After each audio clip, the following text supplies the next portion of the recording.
আমাদের পৃথিবীতে কোনো শত্রু থাকতো না যদি আমরা শুধু মসজিদ নিয়ে পড়ে থাকতাম,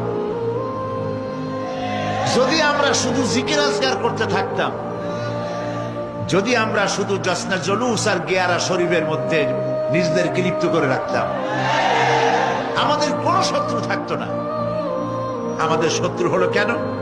শত্রু হয়েছে এই জন্য আমরা সাংস্কৃতিক অঙ্গনে ভাগ বসাইছি, আমরা রাজনীতির কলিজার মধ্যে হাত ঢুকিয়ে দিয়েছি, আমরা অর্থনীতি সমাজনীতির মধ্যে ঢুকে পড়েছি।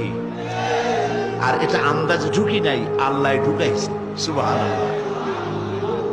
তাই ওরা আমাদের শত্রু। কারা শত্রু? মাওলানা আবুল কাসেম সিফাতুল্লাহ সাহেব তার বক্তব্যের মধ্যে কিছু কথা আলোচনা করেছেন। শত্রু কারা আপনারা নিশ্চয়ই চিনে ফেলেছেন, ইতিমধ্যেই জেনেছেন না?